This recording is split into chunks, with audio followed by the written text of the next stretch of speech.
Hey everybody, coming at you from out in my shop. Now, this video is about the absolute most awesome bow saw, breakdown portable bow saw, in my opinion, ever made. And I made it. Now, it's a one-of-a-kind saw, so instead of just showing it, I'm also we're going to go out in the woods and I'm going to show it to you. But before that, there's going to be a lot of little tips and tricks in here in this video on sawing, because I kind of have to back up. And I thought about doing a whole video on saws, and I may do it someday in the future if there's any interest in it. But I'm going to do a quick rundown real quick of sawing and how it applies to backpacking, you know, carrying this stuff out into the woods. And pretty much what started it is these little folding saws. Now this is a Sierra saw, and this is like absolutely one of the earliest ones. And it is a pull saw, just like the Silkies. And this is kind of a newer version that were made in Korea. It says on it, Sierra. It's a pull saw. That means on the pull stroke, you gently raise up on it as you push forward and you pull. And if you, just like a Silky, if you push down too hard while you're pushing, you can break on it. Well, then campers and backpackers, that was popular with it. And then the bushcrafters got into the Baco Laplander. Now, Baco is a name that you can trust in sawing. Now, this is a push-pull saw. It's got the type of teeth for it. Push-pull, push-pull. All right. Then it came the ever-popular Silky. The Silky has what's called a Japanese prune grind. Alright, it's a pruning saw. It's an arborist saw. And this is called a Japanese grind. It is a pull only. If you push, you could bind the blade and break it. Now, these are Silky Gome Boys. See the difference in the teeth?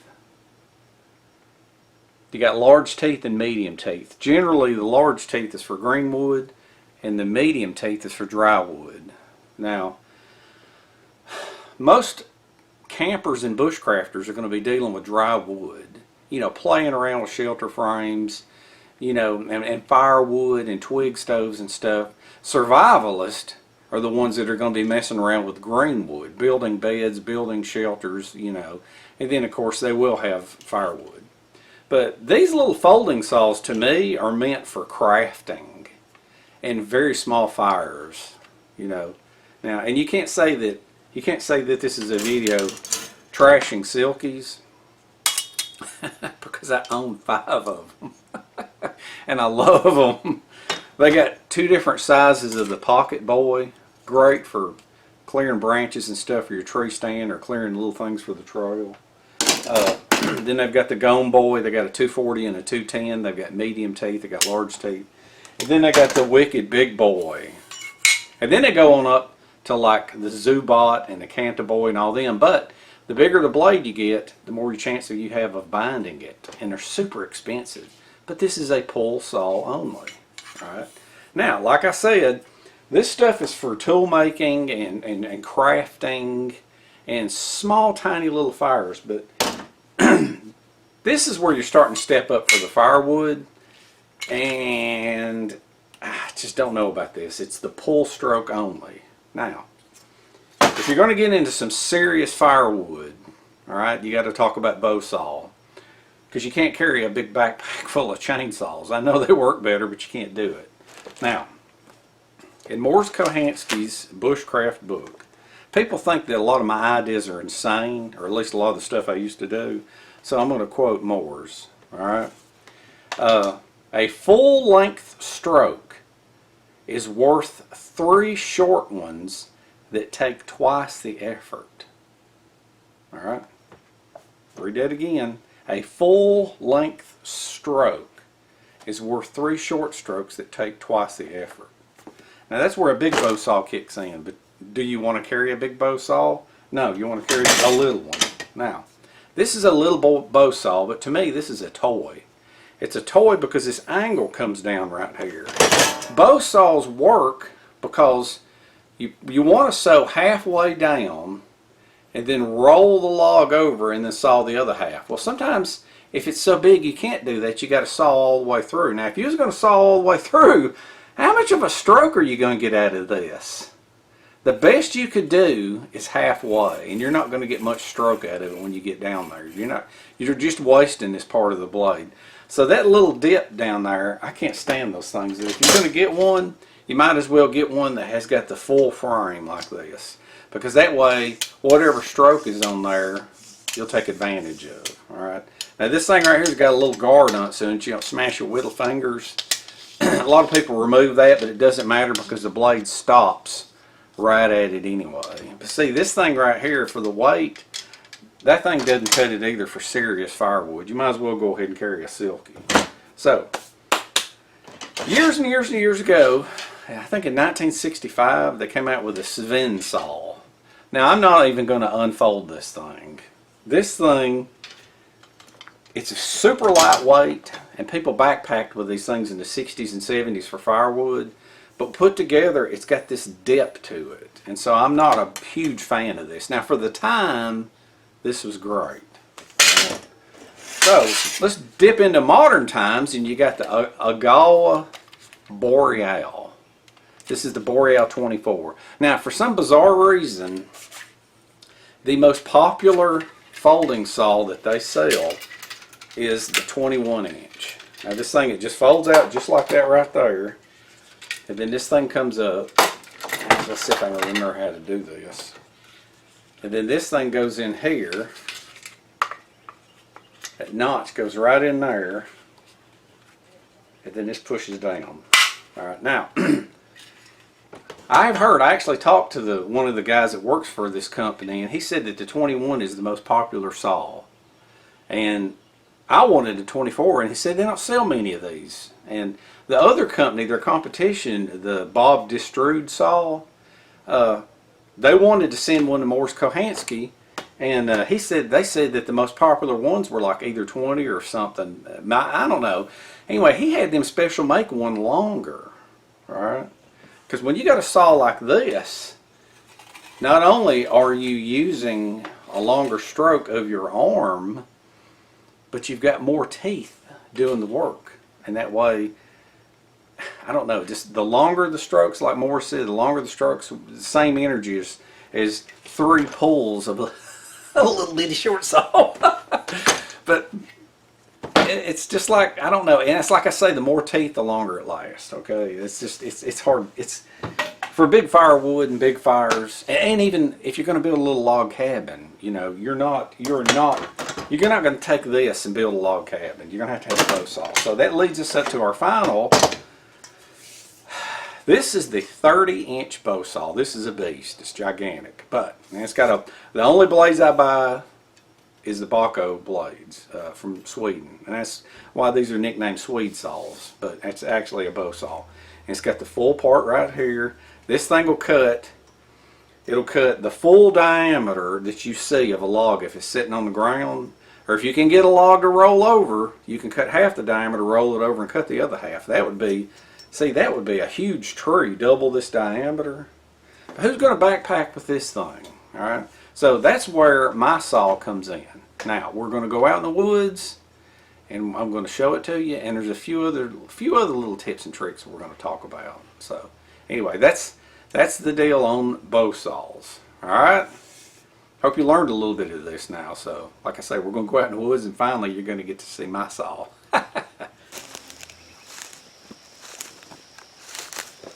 All right, so we made it out into the wilderness. I'm in an area that there is tons of wood everywhere you go. And the bow saw is right here. We're fixing to set this on the ground and get it out. Now, most places that you go, there's going to be tons of wood laying around everywhere, and this place is no exception. If you can see right over there, wood there, wood there, wood here, wood here. I mean, this place, some of these places, if you get out far deep enough, it's just covered in wood. And so we're going to take advantage of this by testing my huge bow saw. Alrighty, let's see what we got in here. Now, I'm going to take off my pack here. Now the pouch that I made for it, I designed it to fit the side of my Alice pack. Because on the side of a large Alice, medium Alice and large Alice, they've got this webbing on the side, and I've doubled up on the webbing. So you just undo the little Alice clips. I'll put them back on. Let's go ahead and get rid of these gloves for now. Alright, see? That's it, just like that with an open top. Now let's set this over here. Alright, now we're getting somewhere. Alright, so let's pull this thing out. This is a bag I made. I got some blue cord in the top. I've got the fasteners with extra fasteners in them. It's got a blue string so that I don't lose it. Let's dump this stuff out. Alright, so that's what this thing looks like. This tubing, this is some steel tubing, and it's about like a half inch by 1.5 inch. And I cut it out of an old table, a steel table. It might have been a makeup table, I'm not real sure, I can't remember, because the glass was busted out of it. But I made these little straps right here that holds everything together. We're just going to keep everything right here on this duffel bag. There's one piece of it.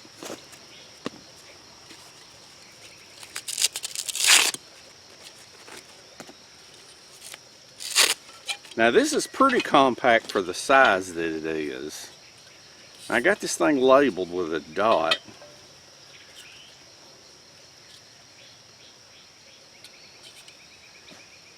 That goes in like that. And this goes in just like this. Just like that. Now look how big this thing is. This is gigantic.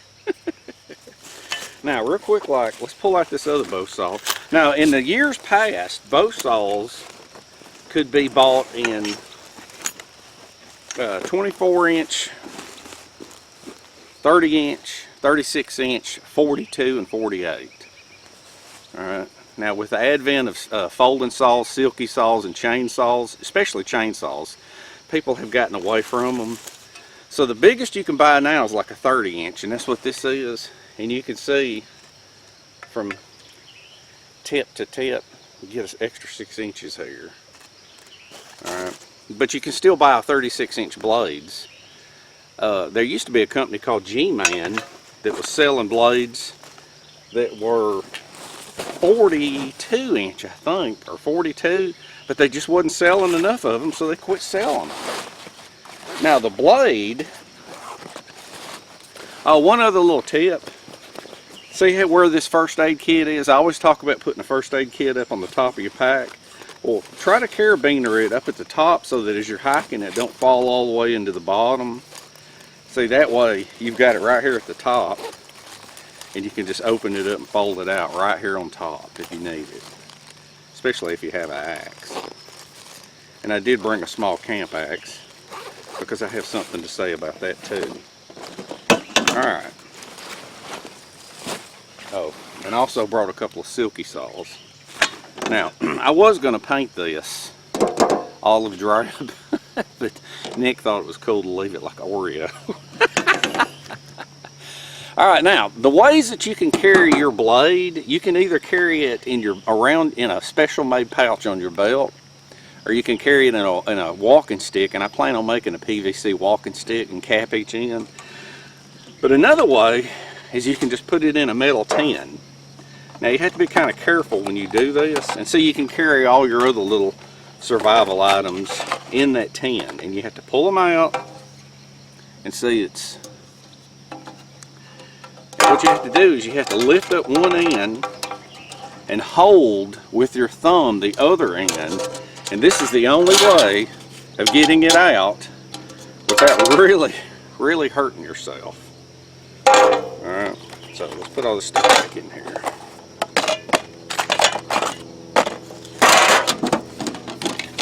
Tell me in the comment section if you want me to leave this like an Oreo tin or if you want me to paint it olive drab. Alright, now let's get to the hardware. The hardware, I'm going to have to dump it out right. Oh, look at that. I already lost one of the wing nuts. That's why I have extras. I'm going to dump this out. Now, if I can remember how this goes together. One end,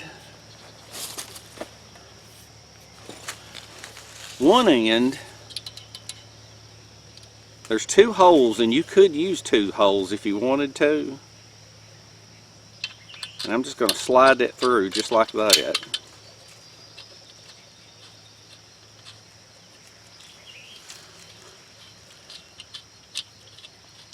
Now the threads hold it part of the way. And then I've got a wing nut that I can finish it off. So you can see that blade goes right there in the middle. Now on the other end, I have a hole right here, well, a slot. Oh, got that on there. And then a hole in the back. Now the way this thing works, I'm going to try to catch this on camera. This is a doozy doing all this stuff. I made this little thing with an angle piece. Now the angle piece is what helps tighten it up. Alright, let's see if I can do this on camera.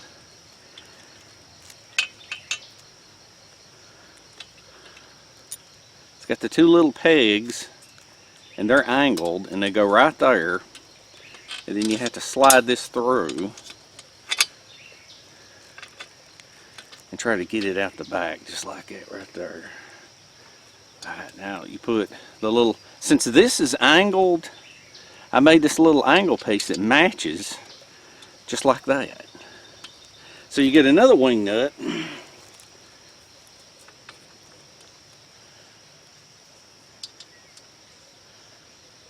Put it on. And then you hold this so that you'll pull it in. And you just keep torquing it. Just like that. Till you can't torque it no more by hand. See this? That's pretty tight right there. That right there is a giant bow saw. I'm gonna stand up a minute and show you the other one compared to this one. Alright, see the difference? This is the 30-inch bow saw. This is, a lot of people won't carry this. This is too big. But I actually made a video about 5 years ago where I carried this as my pack frame. Like I said, a lot of people won't carry that. But that's the biggest bow saw you can buy right now, the 30-inch. The 36-inch you can only buy the blade. That's why I made the frame. So.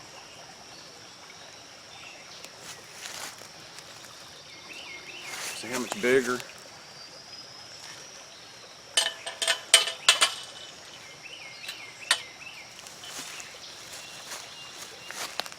And mine's a little deeper too. Alright, now let's find a log over here. I found one that I think it broke off the top of the tree. And I think it's going to be a pretty good example on how this thing saws. And there's a way of using this. Alright. Most important thing about this saw is starting the cut. Alright. Once you get out here in the middle, this blade will twist if you ain't careful. And there's such a large span between here that it'll bounce. So on this end, the way the slot is cut, this thing tends to kind of spin around just a little bit. So I use it backwards where it's fixed in this slot. See, it's fixed in this little slot and it won't move. But here, it has a chance to move around just a little bit. Now, I'm not going to cut all the way through this because it'll get into a bind. We're going to find another piece to use. Or I'll tell you. I can get over here. Now, the way to start a cut on this thing is you only want to use about a hand's width of it to get it started.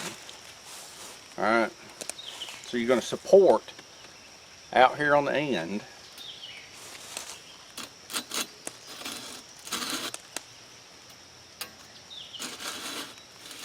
All right, now once you got it like that, you can start it. Now another thing, on a normal bow saw, they tend to bounce out of the cut. And a lot of people will put their hand here and it could bounce over and cut. Morris Kohansky always taught, put your hand through the saw.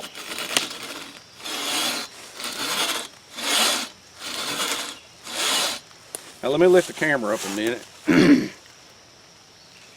I want you to see, I'm using the strength of my entire body. I'm not just using my arms.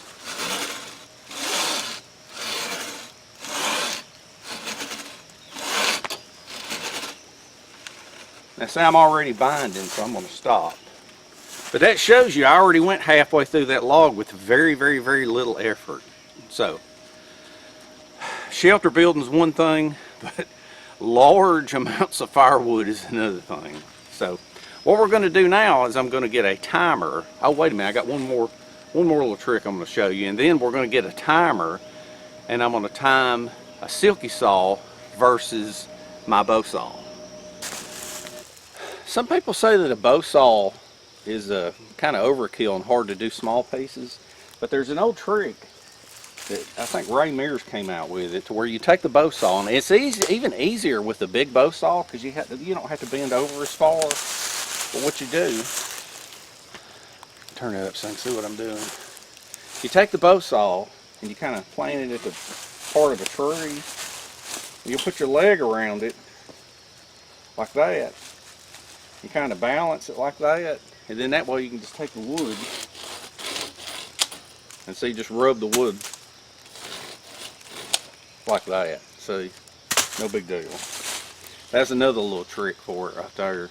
But you want to kind of try to stay up at the top, because when you get out here it'll twist unless you're in a large cut. Alright, let's really put this thing to the test.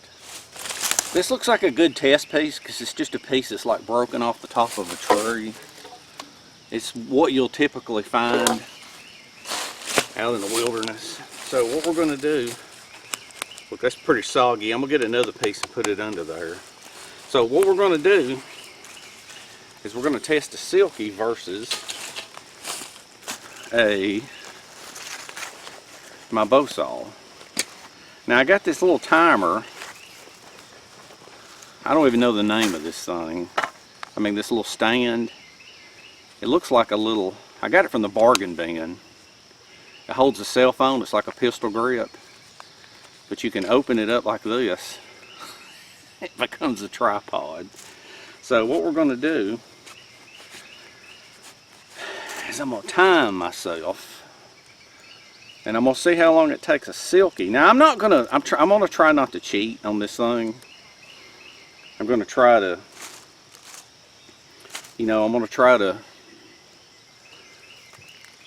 I'm going to try to make this as fair as possible. I'm going to go, like if I was actually camping, getting a bunch of firewood or something, I'm just going to go just work at a pace like I usually do. Now I carried, this is what most everybody carries, is a Gone Boy 240, but I think it would be unfair to test this. If it was shelter building or little framework and stuff, or a TP or A-frame, that would be one thing, but I would think that most people would carry the big boy when doing firewood. Pull stroke only. Alright, so we're going to cut through this with this, and then we're going to cut through it with the bow saw. Alright, I need to find something a little more substantial to put up under it. Alright, the other thing is, if you're going to be processing large amounts of firewood, you are, knee pads are great to carry. They're pretty lightweight, and they don't really take up that much room. So, just got some Velcro straps on here. Not that big of a deal. Let's see. That's a top and that's a bottom. So,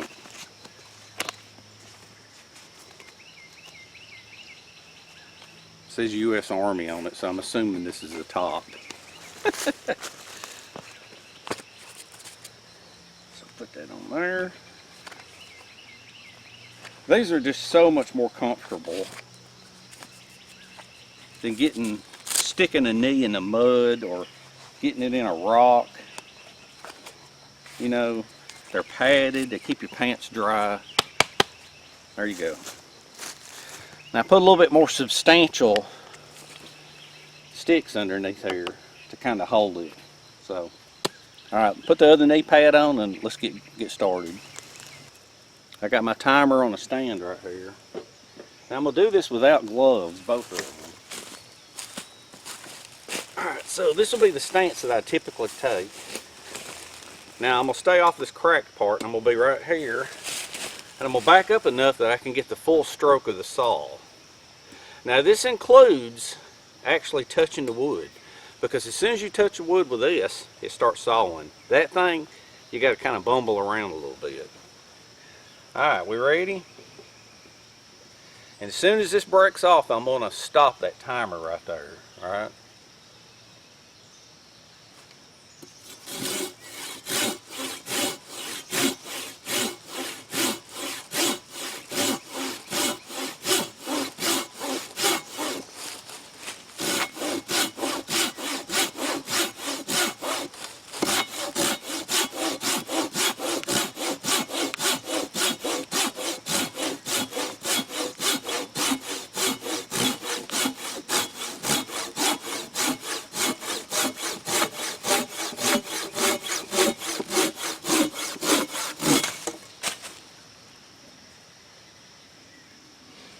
Alright, that was the Silky Big Boy.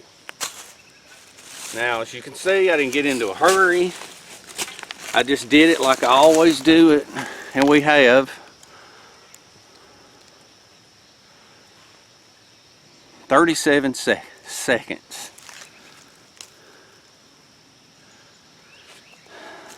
This wood is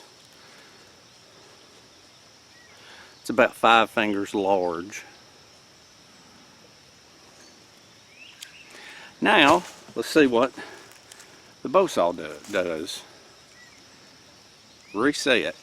Alright, we had 37 seconds. Now, let's start with the bow saw.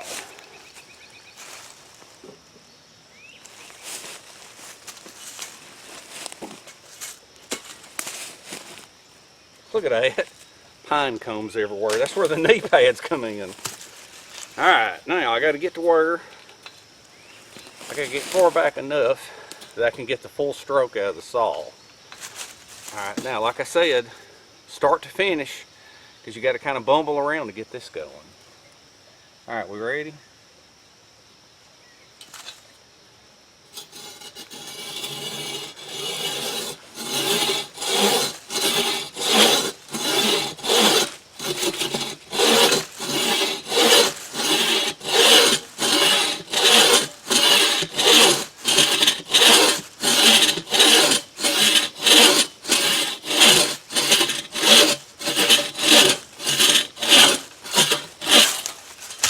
Stop.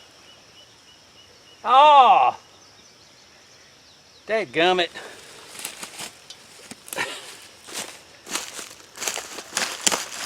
I hit lap.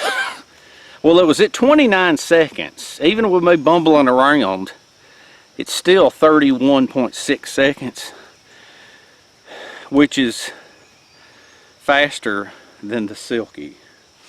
So, but you could see, you know, I wasn't killing myself. I was not killing myself. And I used, you know, I used the full 36-inch stroke. Now, if you were actually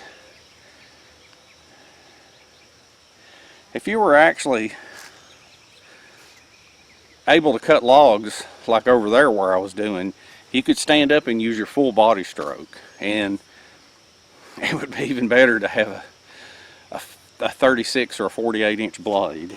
Now, I mean, you know, a 42 or a 48. Now with this thing, I bought the 36 because it was the biggest blade that I could find, and I guarantee you I'd have made a bigger one. I would give anything to find a 48-inch bow saw blade, but you can't find them anywhere. Now I have found 48-inch bow saws and blades at flea markets that were nothing but solid rust from back in the heyday, you know, way back before chainsaws were really prominent for homeowners, I guess. But anyway, one more trick about this thing. People say that if there's a down tree, you have to limb it and then you section it. Limbing is usually done with a saw, an axe or a hatchet, and I have something to say about that. You can do it with one of these, but I'm going to show you the deal with the axe. All right. Now on the limbing part of things, you know, cutting the limbs off of a tree before you buck it into sections, a lot of people will carry a hatchet. Now a hatchet is a short-handled tool with an axe head. I like what's considered a camp axe better, because with the camp axe you got a little bit longer handle and a little bit smaller head. You won't get wore out as bad, and you won't have to lean over as far. You can see the difference in the length of these. You got a little bit more length on it. You got a little more length on it, and the head's not quite as heavy. And there's a hatchet I've got that's double the weight of this one. So let's go over here and take a look. Alright, let's say this was a large tree and you had limbs all over it and you wanted to get all these off. Well, the thing is, a hatchet, the head is bigger, it may wear you out, and you're going to have to kind of lean over to do this. Well, you've got extra length with a camp axe. I can just about do this standing up without leaning over. Now when you're limbing, never ever go into here. Never cut here, because all you're doing is wedging the axe. You got to have chip removal. So you want to go just like that. This way, horizontal, vertical. And then you can just limb it completely off. Now I'm going to show you how to do it with a bow saw. Oh, and make sure these things are razor sharp. Because if they don't weigh much, they better be sharp. This is a decent example of limbing. If I was going to take the limbs all the way up this tree, this thing is so long with its 36-inch reach that I can pretty much stand up. And as you can see, look, I've got my shoulder up and I can go down and I can use like a foot of the blade. So you don't want to use the middle of the blade because yes, it will bounce. Well, you always want your hand up here guiding it, because you don't want it flopping around, because if you put a kink in the blade, it's kind of hard to kink the blade out here, but it's very easy to kink it here if you ain't careful. So put this up here and guide it.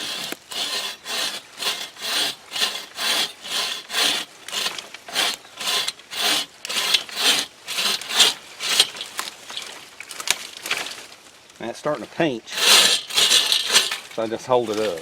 If it was a excuse me.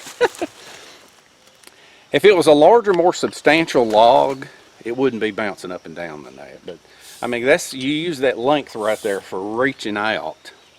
You know, you can reach way out and do limbs, and you can reach way down and do limbs. So that's another advantage of its size. And as you can see by the pouch it came in, it's very packable. So I think that might about be it. But that is it. I hope the first part of the video didn't bore you, but that is why I love my homemade bow saw. And I really wish somebody somewhere would make these. Problem is, silky saws and Baco Laplanders are so popular, it's going to be hard to ever beat them, ever. Wait a minute, I have one more little trick. If I can set it up. You can't always set it up. Alright? And that's how the first log, when it was in a bind, how to make the first cut to get it on the ground. This was the first tree I was cutting. Okay, it's broke off here, but it's still good solid wood. This is excellent firewood because it hasn't been laying on the ground. It's up in the air where it's allowed to dry. Now the problem is when you bow saw through this, most of the time you can bow saw halfway up through the bottom and then bow saw through the top, but sometimes before you make it to the middle it'll still bind up. Sometimes you have to go more than that, and it's kind of hard to saw upside down. And with this one there's another tree in the way, but what you want to do is you want to find something that's a decent tree if possible. I hope this don't break. Yeah, look at that. All right, now see how far back I am? I'm way back. You can't support a tree. See if I can get this up a little bit. So you can't support a tree if you're real close. And that's another advantage where this thing comes in handy. So what I'm going to do is I'm going to hold this up. Now see, I just opened it back up. Did you see that? Just slight pressure right there.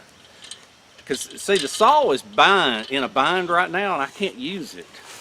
So I'm going to get way back here.